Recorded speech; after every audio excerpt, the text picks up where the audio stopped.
So what I decided to do was just go ahead and record on my phone because I really just need to get through this because I have some other things to do today. So while my battery is charging in my camera, I am just going to just finish this up on my phone, and hopefully like the white balance won't take over like it did last time I used my phone. Anyway, okay, so question number 16, and this will not apply to me, but it might to someone who is listening, so I'm going to read it. But question number 16 is, do I want children? And since I have 3 children, I can answer that and say I do not want any more children, but if something happens and I end up becoming pregnant again, which I am still able to get pregnant. My husband has had the surgery, but I am still fertile myrtle. So anyway, then if that happens, it happens. It's in the hands of the Lord. But anyway, I am going to read this for someone who might actually benefit from this. Start trying for a baby now, a friend said, moments after I told her I'd met the one. It can take forever. Then last summer, a month after my wedding, a stranger at a cocktail party casually whispered, "Can I give you some advice? Freeze your eggs. Make sure they're ready when you want them." If you're a childless woman of childbearing age, people like to remind you that you're not getting any younger, that you don't want regrets, that they'd like to be grandparents before they're 103. Implicit in these comments is an assumption. You are a woman, so you must want children. I know a handful of women who have been sure all their lives that they never wanted to be mothers. I find their certainty curious, just as I am baffled by those who return from their honeymoons and immediately start decorating the nursery. For me, all of life's big changes are marked by some degree of ambivalence. I want children someday, but I like knowing that I could fly to Europe tomorrow if I chose to. I like writing at home, where the only distraction is my dog's occasional request for a walk. I need that solitude to do what I want to do. Sometimes I think of our imperfect world and wonder if I want to expose a child to the realities of poverty and misogyny in middle school. My closest friends are up all night and pumping breast milk at the office the next morning. It's exhausting, but they tell me that they wouldn't trade it. Last winter, when a friend's husband had to leave on business a few weeks after their second baby was born, I flew to Wisconsin to help out. We were snowed in for a week. My heart practically exploded every time the baby's head lay in the crook of my arm. Every time his 3-year-old sister and I made up a song about her stuffed animals. When I followed her command to let her clean her own teeth and watched as she unspooled 5 feet of dental floss. But lovely as it was, until you're really doing it, it's all just theoretical. I want children, but I hear a voice that says, "Not now, not yet." And I listen. Oh, it's white. Sorry about that, guys. How long has that been that way? Delaying is no small thing. There is a window, and one day it will close. But there is comfort in knowing that one does not need to be a mother to know great love, and further solace in the contented lives of many who remain childless. Whatever any of us decide, the important thing is to ask the question, is this what I want? Rather than do we feel we are supposed to. No one else is going to rock your wailing infant to sleep, so nobody else gets to say in the when or the if. And that's from J. Courtney Sullivan. She's the author most recently of the novel The Engagements. I started having children very young, and at the risk of being looked down upon.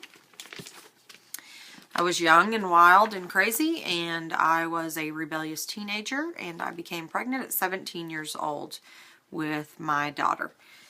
I never had that span of time where I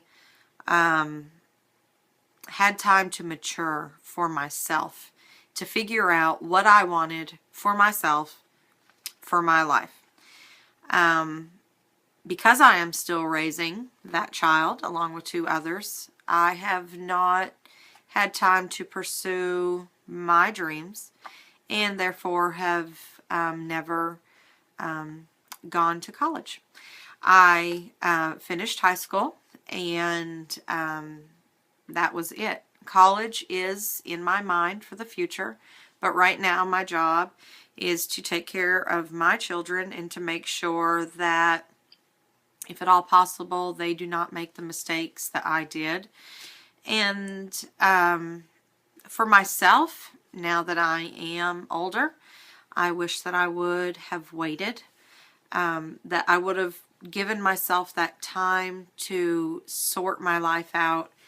I have no problem with waiting. If, I tell my kids, just, if at all possible, and if this is what you want for your life, but just from the voice of experience now, if you would finish high school and wait, just wait to get married. If you get married right away, there's a strong possibility that you might not finish college, and you might have children young. And my oldest daughter is so excited to be a mother. She tells me all the time, Mom, I can't wait until I have my own baby. And the other day I told her, okay, Sephra, if you will just wait, if you really, really want what's best for that baby that you want so passionately, then you will do what would be best for that child. And that would be to wait to get your education so that you can support that child financially. You can support its needs first. You can support its wants. You are a little older, so you're more logically ready to be, and mentally ready to be, a mom. And with age, you learn more. I feel like you learn more how to nurture and to love, to be patient, to allow the child to be a child. Because I was a child that had a child, I felt like I was always in a rush for her to grow up. And I was always and because of that, she is older. She is older mentally. She just kind of has always acted older than her age. And I want her to take her time. That will come. Motherhood will come for her. But in time. And she is impatient like I was at her age. And just kind of, while she's older, like I said, at the same time, she's kind of flighty, and she gets, she's not airheaded. She's not an airheaded person, but she's just impatient, and she wants things now. I guess, well, like the majority of us, we want things right now, and she doesn't want to wait. But I think she's the type that she hears me, even though it's not like going in one ear and coming out the other. She hears me. She hears what I'm saying to her. Sorry for the camera change all of a sudden. My husband called, and since I'm on my phone, it like messed with it. Anyway, so what I was saying, and he might call back, so let me make this really quick.